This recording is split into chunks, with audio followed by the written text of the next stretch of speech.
Hello दोस्तों, उम्मीद है आप सब अच्छे होंगे। तो आज की हमारा क्लास का जो टॉपिक है, ठीक है, वो हिंदी से संबंधित है और हिंदी में हम टॉप 50 क्वेश्चंस जो है ग्रुप डी से संबंधित जो है आपके लिए लाए हैं। ठीक है, तो जो पेपर जो है वो इजी भी हो सकता है, टफ भी हो सकता है, ये हम नहीं कह सकते। तो हमें सभी तरह से क्वेश्चन इजी जो है, इजी क्वेश्चन हमें छोड़ने नहीं है। ठीक है, और टफ क्वेश्चंस में जो सभी के लिए टफ होगा वो तो हमें किसी ना किसी तरह से अटेंड करने ही होंगे। ठीक है, तो माइनस मार्किंग ना होने की वजह से लगभग आपको सभी क्वेश्चन अटेंड करेंगे आप। ठीक है, तो हमें पूरी कोशिश करनी है कि हम सही से सही आंसर्स लगा पाएं। तो टॉप 50 क्वेश्चन जो आपके लिए हम लाए हैं, ये महत्वपूर्ण टॉपिक है। ठीक है, और इसमें आपके वो क्वेश्चंस डाले गए हैं जो कि प्रीवियस ईयर में भी आ चुके हैं और जो मैंने प्रैक्टिस के दौरान, ठीक है, प्रैक्टिस के लिए जो भी क्वेश्चन तैयार किए थे वो क्वेश्चंस भी इसमें इंक्लूड होंगे। ठीक है, तो चलिए फटाफट से शुरुआत करते हैं और जानते हैं, ठीक है, क्वेश्चंस की प्रैक्टिस के साथ कि भावात्मक संज्ञा है। भावात्मक संज्ञा, इस तालाब में गहराई अधिक है, हमें बताना है कि किस शब्द में जो है भावात्मक संख्या की तरफ हमें संकेत कर रहा है। अधिक, गहराई, तालाब या ये सभी। तो अधिक, अधिक मतलब किसी चीज की मात्रा, तालाब मतलब तालाब यानी कि किसी जगह पे भरा हुआ पानी जो होता है उसको क्या कहते हैं, तालाब, है ना। और ये सभी का तो ऑप्शन कट ही जाएगा।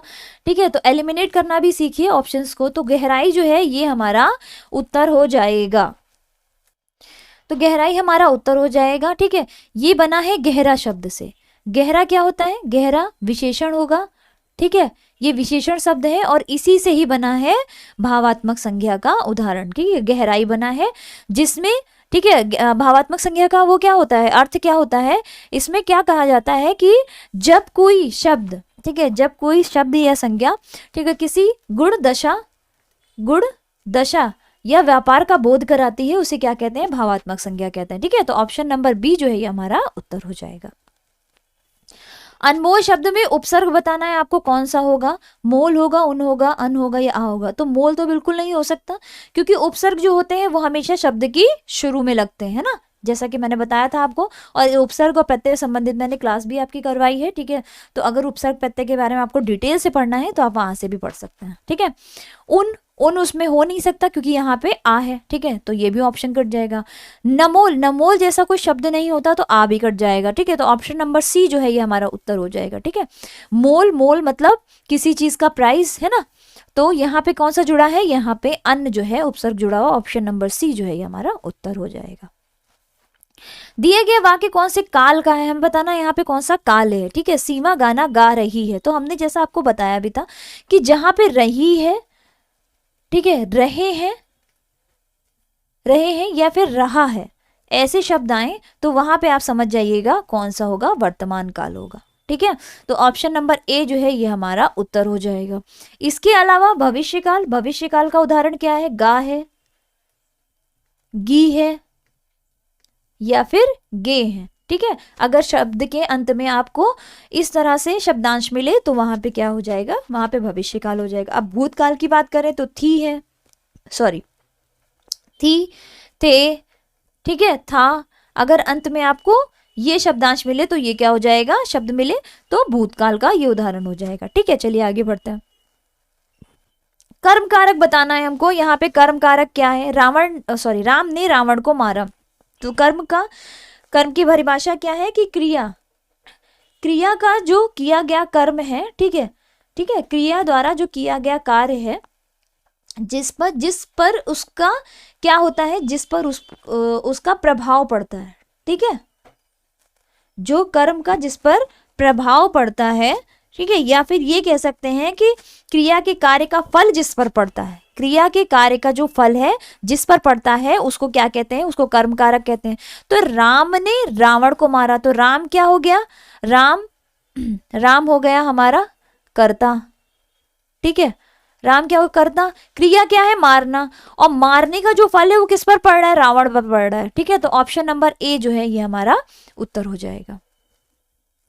साला और सदन किसका पर्यायवाची, हमें ये बताना है कि पर्यायवाची किसका है। तो साला और सदन, सदन क्या होता है, रहने की जगह होती है ना, तो क्या हो जाएगा, ऑप्शन नंबर ए जो है ये उसका उत्तर हो जाएगा।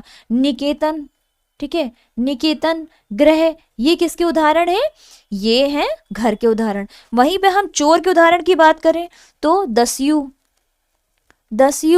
खनक, ये किसके हैं, चोर के पर्यायवाची हैं। ठीक है, इसी तरह से किरण के पर्यायवाची की अगर हम बात करें तो किरण के पर्यायवाची क्या हो जाएंगे, ज्योति, ज्योति, अर्ची, प्रभा, ये ज्योति के उदाहरण हो जाएंगे। वहीं पे कृपा का जो पर्यायवाची हो जाएगा प्रसाद हो जाएगा, ठीक है, प्रसाद हो जाएगा, अनुग्रह हो जाएगा, कृपा हो जाएगा, सॉरी कृपा तो है ही है, ठीक है, ये कृपा के हमारे पर्यायवाची हो जाएंगे। चलिए आगे बात करते हैं। मेल में बड़ी शक्ति होती है, ये मुहावरे का अर्थ किसमें प्रकट हो रहा है, आ बैल मुझे मार, नहीं, ये तो इसका अर्थ हो गया समस्याओं को आमंत्रित करना ना, 9-2-11 होना, 9-2-11 मतलब हो जाता है भाग जाना, है ना। रस्सी जल गई मगर बल नहीं गया, मतलब किसी भी चीज से हार हो जाना लेकिन उस हार को स्वीकार ना करना, ठीक है, तो ये हो जाएगा। तो अब बचा कौन सा, ऑप्शन नंबर ए, ठीक है, 1 और 1 11 होना मतलब इकट्ठा होकर बड़ी शक्ति बनना, ठीक है, ऑप्शन नंबर ए जो है हमारा उत्तर हो जाएगा।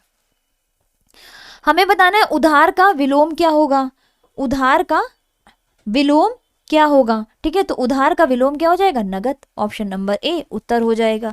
वहीं पर ही अस्त का विलोम क्या हो जाएगा, अस्त का विलोम हो जाएगा उदय, सूरज अस्त होता है और उदय होता है ना। गंभीर का विलोम हो जाएगा वाचाल, वहीं पे अनीश का विलोम क्या हो जाएगा, ईश, ठीक है। धर्म या शास्त्र के विरुद्ध कार्य, अनेक शब्दों का एक शब्द बताना है हमको, ठीक है, 1 वर्ड पूछ रहा है, तो क्या होगा, धर्म या शास्त्र के विरुद्ध कोई कार्य होता है तो उसको क्या कहते हैं, अधर्म कहते हैं, ठीक है, ऑप्शन नंबर ए जो है उत्तर होगा।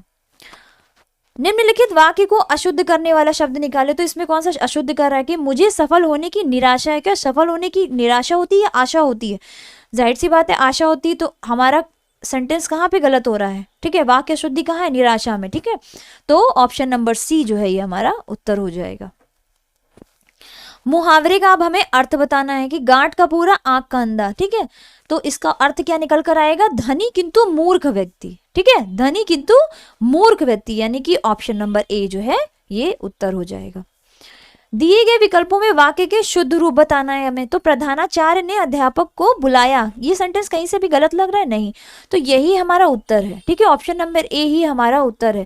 बाकी सब में आप देख सकते हैं कि यहाँ पे ने नहीं लगा है, यहाँ पे ने नहीं लगा है, और इसमें जो भेजा है ये अनावश्यक प्रयोग किया गया, ठीक है, तो उत्तर ए हमारा उत्तर हो जाएगा। दिए गए विकल्पों में हमें बताना है वाक्य का प्रकार बताना है, तो गरीब मेहनत करता है लेकिन उसे उसका श्रम नहीं मिलता, तो जहां पे इस तरह से आपको शब्द मिले, लेकिन मिले, ठीक है, किंतु मिले, परंतु मिले, ठीक है, तो मिले, तो वहां पे आप समझ जाइएगा कौन सा वाक्य होगा, संयुक्त वाक्य होगा, ठीक है। और वाक्य कितने प्रकार के होते हैं, वाक्य होते हैं 3 प्रकार के, कौन कौन से, संयुक्त, सरल और मिश्रित। तो सरल वाक्य में एक सिंपल वाक्य होता है, जैसे कि गरीब मेहनत करता है, तो ये क्या हो गया, ये सरल वाक्य का उदाहरण हो गया, है ना। लेकिन जब लेकिन यहाँ पे जुड़ गया तो ये क्या हो गया, संयुक्त वाक्य हो गया। वहीं पे मिश्रित वाक्य की बात करें कि जब कोई जो वाक्य होता है, 2 वाक्यों में जब एक वाक्य दूसरे वाक्य पे आश्रित होता है तो वहां पे कौन सा हो जाता है, मिश्र वाक्य हो जाता है, ठीक है। दिए गए विकल्पों में से निम्नलिखित लोकोक्ति से सही अर्थ का चयन कीजिए, ठीक है। खरबूजे को देखकर खरबूजा रंग बदलता है, तो बुरी संगत का जो प्रभाव है वो बुरा ही पड़ता है, ऑप्शन नंबर ए, ठीक है, ये हमारा उत्तर हो जाएगा, ठीक है। चलिए अगले क्वेश्चन की तरफ पढ़ते हैं कि समास विग्रह को किस नाम से संबोधित किया जाता है, ठीक है। तो हमें यहाँ बताना, नीला है कंठ जिसका, तो नीला है कंठ जिसका यानी कि नीला कंठ किसका होता है, शिव का होता है। और ये किसकी तरफ, कौन से समास का उदाहरण है, बहुव्रीहि समास का उदाहरण है, ठीक है, कि जो अर्थ होता है वो किसी अन्य की तरफ जब हमें संकेत करता है तो वहां पे क्या होता है, बहुव्रीहि समास होता है, शिव का ये उदाहरण हो जाएगा, ठीक है। अहम की भावात्मक संज्ञा क्या है, हमें बताना है कि अहम जो है ये एक सर्वनाम शब्द है। अब हमें बताना है कि इससे बना हुआ जो भावात्मक संज्ञा है वो कौन सा होगा, अहम होगा, अहंता होगा या अहमपन होगा, नहीं, अहंकार होगा। ऑप्शन नंबर ए जो है ये हमारा उत्तर हो जाएगा, ठीक है, अहंकार होना, ठीक है, ये भावात्मकता की तरफ हमें संकेत कर रहा है। निम्नलिखित में से अब हमें बताना है कि समानार्थी शब्द का चयन करना है, तो निष्णात का हमें समानार्थी बताना है कौन सा, कुशल, चालाक, विश्वसनीय, विशेषज्ञ क्या होगा।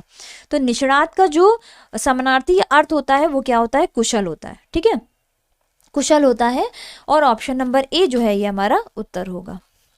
निम्नलिखित में से कौन सा दूध का पर्यायवाची, हमें बताना है कि दूध का पर्यायवाची नहीं है। ठीक है, नहीं पर ध्यान दीजिएगा कि नहीं पूछा है। ठीक है, तो पेय, दुग्ध और क्षीर ये तीनों जो है ये दूध के पर्यायवाची होंगे, जबकि मारुत जो है ये किसका है, ये पवन का पर्यायवाची, पवन, वायु, ठीक है, अनिल, हवा, ये किसके पर्यायवाची हो जाएंगे, मारुत के पर्यायवाची हो जाएंगे। अगला है दिए गए में हमें बताना है पुल्लिंग नहीं है, हमें बताना है कि वो पुल्लिंग नहीं है, इसका मतलब स्त्रीलिंग है। तो गेहूं का आटा पिसाया जाता है, तो ये तो पुल्लिंग हो जाएगा भाई। ठीक है, इसके अलावा छड़ी से पिटाई होती है, ठीक है, तो ये क्या हो जाएगा, ये स्त्रीलिंग में आएगा। तो ऑप्शन नंबर बी जो है हमारा उत्तर हो जाएगा। इसके अलावा अन्य ऑप्शन भी देख लेते हैं कि मोतियों का हार बनता है, ठीक है, भारत हमारा देश है, ठीक है, तो ये तो नहीं होंगे। ठीक, तो ऑप्शन नंबर बी जो है ये हमारा उत्तर हो जाएगा।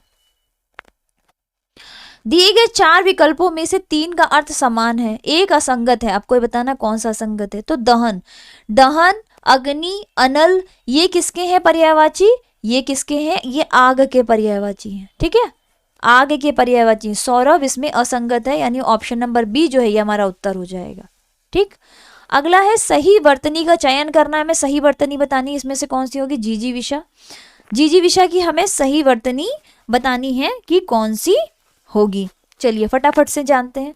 तो उत्तर हो जाएगा ऑप्शन नंबर ए। ठीक है, उत्तर कौन सा आएगा, ऑप्शन नंबर ए। अगला क्वेश्चन है, अंग्रेजी भाषा में सामान्यतः प्रयुक्त निम्नलिखित में से कौन सा शब्द मूल हिंदी से नहीं लिया गया है। ठीक है, हिंदी में नहीं लिया गया, अंग्रेजी भाषा में। ठीक है, चटनी, कॉफी, पायजामा या फिर जंगल। तो हमें बताना है कौन सा शब्द होगा, तो कॉफी। जो कॉफी शब्द है, ठीक है, ये अंग्रेजी भाषा में प्रयुक्त होता है। ठीक है, और ये हिंदी से लिया गया शब्द नहीं है। ये कौन सा है, ये एक पुर्तगाली शब्द है। ठीक है, ये एक पुर्तगाली शब्द है। चलिए, विराम चिन्ह ये आप देख रहे हैं इस तरह से। ठीक है, हमें ये बताना है कि ये विराम चिन्ह इसको क्या कहते हैं, प्रश्नवाचक, अवतरण, संयोजक या फिर संबोधक, इसको क्या कहते हैं। तो उत्तर हो जाएगा ऑप्शन नंबर बी जो है। ठीक है, बी हमारा उत्तर हो जाएगा, ये अवतरण चिन्ह का उदाहरण है। ठीक है, ठीक है, प्रश्नवाचक जो होता है उसके आगे क्वेश्चन मार्क होता है ना। संयोजक के लिए इस तरह की साइन या संकेत विराम चिन्ह का यूज किया जाता है, और संबोधन के लिए इस विराम चिन्ह का। ठीक है, समझ गए आप। तो ऑप्शन नंबर बी जो है, ठीक है, ऑप्शन नंबर बी हमारा उत्तर हो जाएगा। ताविश का संधि विच्छेद हमें करना है, तो हमें बताना है कि ताविश का संधि विच्छेद क्या होगा। ठीक है, तो ताविश यानी कि तौ प्लस ईश, जहां जिस संधि में ए आई ओ औ स्वरों का मेल दूसरे से ए ए से के साथ हो, तो वहां पे क्या हो जाता है, ए का ए हो जाता है। ठीक है, ए का आय हो जाता है, ओ का औ हो जाता है। तो औ क्या है, ठीक है, आओ में परिवर्तित हो गया। तो यहाँ पे क्या है, औ है। ठीक है, यहाँ पे औ है, तो यहाँ पे इसका क्या बन जाएगा, आओ बन जाएगा। ठीक है, यहाँ पे क्या बन जाएगा, आओ बन जाएगा। और ये किस संधि का उदाहरण है, अयादी संधि। याद रखिएगा, अयादी संधि है। ठीक है, यारा ला व ध्वनिया हमें बताना है ये किस व्यंजन भेद के अंतर्गत है, स्पर्श व्यंजन, ऊष्म व्यंजन, अनस्थ व्यंजन या फिर उपर्युक्त में से कोई नहीं। तो ये अनस्थ व्यंजन हो जाएंगे। ऑप्शन नंबर सी जो है ये हमारा उत्तर हो जाएगा। ठीक है, वे व्यंजन जिसके उच्चारण फेफड़ों से निकलने वाली वायु मुंह से घूमती हुई, ठीक है, कहाँ से बाहर निकलकर कोई ध्वनि उत्पन्न होती है, तो वो क्या होते हैं, अनस्थ व्यंजन कहलाते हैं। ठीक है, चलिए अगले क्वेश्चन की तरफ अब हम बढ़ते हैं और हम जानते हैं वचन के बारे में। तो पत्ता का हमें वचन बताना है बहुवचन, पथा होगा, पत्ते होगा, पथे होगा या पते होगा। ठीक है, तो ऑप्शन नंबर ये गलत हो गया है। ठीक है, तो ये सी वाला जो ऑप्शन आपको दिख रहा है ये हो जाएगा। ठीक है, पत्ते जो है, ठीक है, पत्ते जो है ये इसका बहुवचन बन जाएगा। ठीक है, पत्ता एक वचन है, पत्ता जो है ये एक वचन है, और इसका बहुवचन क्या हो जाएगा, इसका बहुवचन हो जाएगा पत्ते। ठीक है, अगला है समानार्थी शब्द हमें बताना है समुद्र का, सागर, सागर, सागर या सागर, सागर। ठीक है, इसका समानार्थी क्या हो जाएगा, तो इसका समानार्थी हो जाएगा ऑप्शन नंबर ए, सागर, ठीक है, समुद्र, सागर, ठीक है, ये क्या हो जाएंगे इसके पर्यायवाची। इसके अलावा अन्य पर्यायवाची की बात करें इसके तो सिंधु हो जाएगा, नदीश हो जाएगा, ठीक है, नदीश, वारिश, ये सब क्या है, ये समुद्र के पर्यायवाची हैं। व्यक्तिवाचक संज्ञा चुनना है कि ताजमहल की सुंदरता विश्व प्रसिद्ध है। हमें बताना है व्यक्तिवाचक संज्ञा, इसमें से होगी विश्व होगी, ताजमहल होगी, प्रसिद्ध होगी, ठीक है, या फिर सुंदरता होगी। तो यहाँ पर हमें व्यक्ति, ठीक है, व्यक्तिवाचक की बताना है। तो यहाँ पे हमें ताजमहल, ठीक है, ताजमहल की सुंदरता, वाक्य में जो ताजमहल है ये व्यक्तिवाचक संज्ञा है। और व्यक्तिवाचक संज्ञा की परिभाषा क्या है, ठीक है, कि संज्ञा का वह रूप जो किसी एक ही व्यक्ति, स्थान, वस्तु का बोध कराती है, ठीक है। तो यहाँ ताजमहल का बोध कराया जा रहा है कि ताजमहल की सुंदरता जो है विश्व प्रसिद्ध है, तो ताजमहल का बोध कराया जा रहा है। तो यहाँ पे व्यक्तिवाचक संज्ञा क्या हो जाएगा, ऑप्शन नंबर बी, ठीक है, ताजमहल। अब हमें बताना है इसमें भी व्यक्ति प्रेमचंद हिंदी साहित्य के एक कहानीकार हैं, ठीक है। तो व्यक्तिवाचक संज्ञा क्या हो जाएगा, संज्ञा ऑप्शन नंबर ए जो है ये हमारा, ऑप्शन नंबर सी जो है ये हमारा उत्तर हो जाएगा। यानी कि प्रेमचंद जो है ये क्या हो जाएंगे, ये व्यक्तिवाचक संज्ञा के उदाहरण हो जाएंगे। लिंग बदलना है, हाथी जो है, हाथी स्त्रीलिंग है, सॉरी हाथी पुल्लिंग है, ये पुल्लिंग है, इसका हाथी का जो है हमें स्त्रीलिंग बताना है। तो हाथी का स्त्रीलिंग क्या हो जाएगा, हथिनी, ठीक है, ऑप्शन नंबर बी, हथिनी जो है ऑप्शन नंबर बी इसका उत्तर हो जाएगा। चलिए अब अन्य क्वेश्चन की तरफ बढ़ते हैं। तो पुरुषवाचक सर्वनाम चुनना है हमें, पुरुषवाचक सर्वनाम। तुम लोग अपनी अपनी कक्षा में चले जाओ, ठीक है। तो पुरुषवाचक सर्वनाम कौन सा हो जाएगा, तुम लोग, है ना, तुम लोग, यानी कि मध्य पुरुष, मध्य पुरुषवाचक संज्ञा का यहाँ पे उदाहरण देखिए।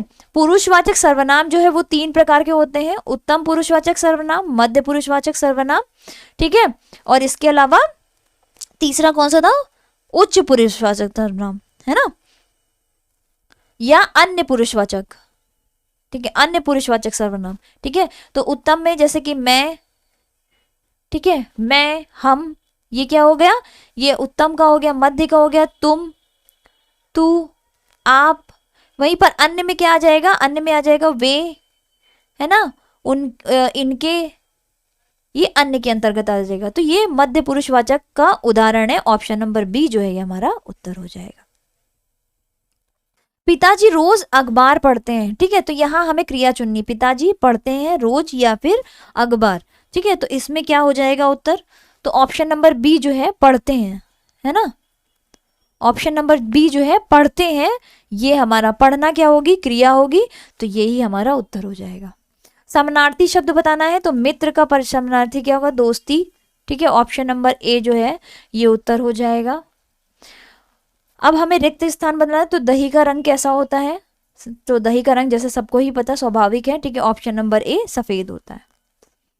व्यक्तिवाचक संज्ञा बताना, मेरा गांव यमुना नदी के किनारे बसा है, तो यहाँ हमें बताना है कि इसमें व्यक्तिवाचक कौन सा है, तो यमुना, ठीक है, संज्ञा का वह रूप जो किसी व्यक्ति स्थान की दशा बताए, तो वो क्या है, व्यक्तिवाचक संज्ञा है, ठीक है। तो यमुना क्या है, ये व्यक्तिवाचक संज्ञा हो जाएगी, ऑप्शन नंबर ए जो है ये उत्तर हो जाएगा।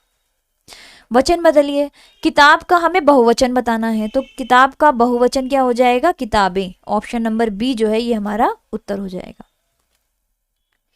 पुरुषवाचक सर्वनाम चुनना है कि हम 10वीं कक्षा के छात्र हैं, ठीक है, हम जो है ये क्या हो जाएगा, ये अभी मैंने आपको बताया भी था, ये पुरुषवाचक संज्ञा का जो है उदाहरण हो जाएगा, यानी कि ऑप्शन नंबर बी जो है ये हमारा उत्तर हो जाएगा। विलोम शब्द बताना है, खरीदना का विलोम बेचना हो जाएगा, है ना, खरीदना का विलोम क्या हो जाएगा, खरीदना का विलोम हो जाएगा बेचना, यानी कि ऑप्शन नंबर बी जो है उत्तर हो जाएगा। लिंग बदलना है, भाई का स्त्रीलिंग बताना है, तो भाई का स्त्रीलिंग क्या होगा, भाई बहन होगा, ऑप्शन नंबर बी, सिंपल है क्वेश्चन, ठीक है, बहुत से सिंपल क्वेश्चन भी इसमें कराए हैं, तो भाई का बहन हो जाएगा, ठीक है। अगला है अंदर का विलोम क्या हो जाएगा, बाहर, है ना, अंदर का विलोम क्या हो जाएगा, बाहर, यानी कि ऑप्शन नंबर ए। समानार्थी शब्द बताना है। आकाश का समानार्थी शब्द हो जाएगा। देखिए यहाँ पे समानार्थी के साथ साथ हमें शुद्धि भी देखने को मिल रही है, तो शुद्ध शब्द भी आपको इनमें से चुनना है, ठीक है। तो आकाश का क्या हो जाएगा, आकाश का आसमान हो जाएगा, यानी कि ऑप्शन नंबर बी जो है ये हमारा उत्तर हो जाएगा, ठीक है। पुरुषवाचक सर्वनाम बताइए। आप लोग अब घर जा सकते हैं, ठीक है। तो आप लोग क्या है, ये पुरुषवाचक सर्वनाम का उदाहरण हो जाएगा, ठीक। ऑप्शन नंबर सी जो है ये हमारा उत्तर हो जाएगा। वचन बदलना है तो डालियां क्या है, ये बहुवचन का उदाहरण है, ठीक है। अब हमें बताना है एक वचन, और एक वचन में भी हमको ये बताना है इसमें कौन सा शुद्ध होगा, ठीक है। तो इसमें उत्तर हो जाएगा option number A. Option number A जो है ये हमारा उत्तर हो जाएगा। क्रिया चुनना है। क्रिया में बताइए क्या होगा कि मेरे घर में मेरी दादी माँ खाना बनाती है, तो इसमें क्रिया क्या होगी आपको ये बताना है, ठीक है। आपको इसमें क्या बताना है कि क्रिया बतानी है। तो उत्तर क्या हो जाएगा, उत्तर हो जाएगा ऑप्शन नंबर खाना बनाना, है ना, यानी कि बनाना, ठीक है। बनाती है तो खाना क्या है, खाना बनाती है, तो बनाना क्या हो जाएगा, ये क्रिया हो जाएगा। ऑप्शन नंबर बी जो है इसका उत्तर हो जाएगा। अखिल घर के आंगन में खेलता है, खेलना क्या हो जाएगी, खेलना क्रिया हो जाएगी, ठीक है। ऑप्शन नंबर ए उत्तर हो जाएगा। माता का पुल्लिंग बताना है। माता का पुल्लिंग हो जाएगा पिता। ऑप्शन नंबर ए इसका उत्तर हो जाएगा, ठीक है। सिंपल क्वेश्चन भी इसलिए कराए हैं कि फटाफट से कुछ जो टॉपिक चुने थे वो मैंने इस यहाँ पे करा रही हूँ। अगले में जो है आपको और अन्य टॉपिक से संबंधित क्वेश्चन कराए जाएंगे, ठीक है। व्यक्तिवाचक संज्ञा चुनिए। तो हिमालय हमारे देश का सबसे ऊंचा पर्वत है। अब हमें बताना है कि इसमें व्यक्तिवाचक संज्ञा क्या होगा, देश होगा, पर्वत होगा, हिमालय होगा या फिर ऊंचा होगा। तो इसका उत्तर हो जाएगा हिमालय, ठीक है। व्यक्तिवाचक संज्ञा कौन सी हो जाएगा, हिमालय, यानी कि ऑप्शन नंबर सी जो है ये उत्तर हो जाएगा, ठीक है। हिमालय जो है ये हिमालय, ठीक है, व्यक्तिवाचक है, ठीक है। जबकि देश और पर्वत, यहाँ पे आप देख पा रहे होंगे देश और पर्वत ये किसके उदाहरण है, ये उदाहरण हो जाएंगे जातिवाचक संज्ञा के, ठीक है। ये जातिवाचक संज्ञा के उदाहरण है। अगला है लिंग बदलना है। तो कुत्ता का स्त्रीलिंग बताना है हमें। कुत्ता का स्त्रीलिंग क्या हो जाएगा, ऑप्शन नंबर ए, ठीक है। उल्टा अर्थ वाले शब्द लिखिए। मोटा का क्या हो जाएगा, मोटा का हो जाएगा पतला, ठीक है। मोटा का क्या हो जाएगा, मोटा का हो जाएगा पतला, इसका विपरीत। ऑप्शन नंबर ए उत्तर हो जाएगा, ठीक है। चिकना का क्या हो जाएगा, चिकने का हो जाएगा खुरदरा, ठीक है। बड़ा का हो जाएगा छोटा, चौड़ा का क्या हो जाएगा लंबा, ठीक है। ये किसका, ये समझ में आ गया आपको। चलिए, जबरदस्ती का मेहमान अर्थ के लिए सही लोकोक्ति। ऊंची दुकान फीकी पकवान, अधजल गगरी छलकत जाए रे, या आंख के अंधे नाम नैन, या मान न मान मैं तेरा मेहमान। यानी जबरदस्ती का मेहमान मतलब ऑप्शन नंबर डी जो है ये उत्तर हो जाएगा, ठीक है। मान न मान मैं तेरा मेहमान, ठीक है। उत्तर कौन सा हो जाएगा, ऑप्शन नंबर डी। इसके अलावा बात करें, ठीक है, ऊंची दुकान तो फीकी पकवान, यानी कि इसका अर्थ क्या निकल कर आता है कि बाहर का ढकोसला और अंदर कुछ भी नहीं, ठीक। अधजल गगरी छलकत जा रहे, इसका क्या अर्थ है कि थोड़े से ज्ञान पर घमंड करना, है ना। और आंख के अंधे और नाम क्या है नयन सुख, मतलब अपने गुणों से विपरीत होना, ठीक है। चलिए, 9 2 11 होने का मुहावरे का सही अर्थ क्या हो जाएगा, भाग जाना, यानी कि ऑप्शन नंबर ए जो है ये हमारा उत्तर हो जाएगा, ठीक है। तो ये हिंदी में मैंने कुछ टॉपिक जो थे ये आपके वो कंप्लीट करे थे, ठीक है। तो इसमें मैंने ज़्यादातर एक वचन, ठीक है, संज्ञा और लिंक इनसे संबंधित क्वेश्चन ज्यादा डाले हैं, क्योंकि आपकी ग्रुप डी में जो है ये इससे संबंधित क्वेश्चन ज्यादा पुट किए भी जाते हैं, ठीक है, इसलिए इसकी प्रैक्टिस मैंने ज्यादा आपको करवाई है, ठीक है। अब अन्य जो टॉप 50 क्वेश्चंस जो मिलेंगे उसमें आपको दूसरे टॉपिक से संबंधित जो है क्वेश्चंस कराए जाएंगे, ठीक है। तो थैंक यू क्लास, और इसकी प्रैक्टिस करना मत भूलिएगा, उसे शेयर करना भी मत भूलिएगा। ये क्लास के लास्ट टाइम की जो आपकी हम क्लास ले रहे हैं टॉप 50 की, तो ठीक है, ये आपको बहुत हेल्प करेगा। मैं किसी चीज़ की गारंटी तो नहीं ले सकती, लेकिन जितना मेरा एक्सपीरियंस है उसके अकॉर्डिंग मैं आपको करवा रही हूँ, ठीक है। तो देखिए पेपर का स्वभाव कैसा होता है ये हमें बस हम समझ सकते हैं, लेकिन एग्जैक्ट पेपर तो कोई नहीं जान सकता ना, तो इसलिए मैंने ये एक्सपीरियंस बेस पे आपके लिए पेपर तैयार किया है, ठीक है। तो मुझे पूरी उम्मीद है कि आपका यहाँ से ज़रूर आएगा, ठीक है। तो प्लीज़ पेपर करना मत भूलिएगा, अपने दोस्तों को भी शेयर करना मत भूलिएगा। Thank you so much for your support.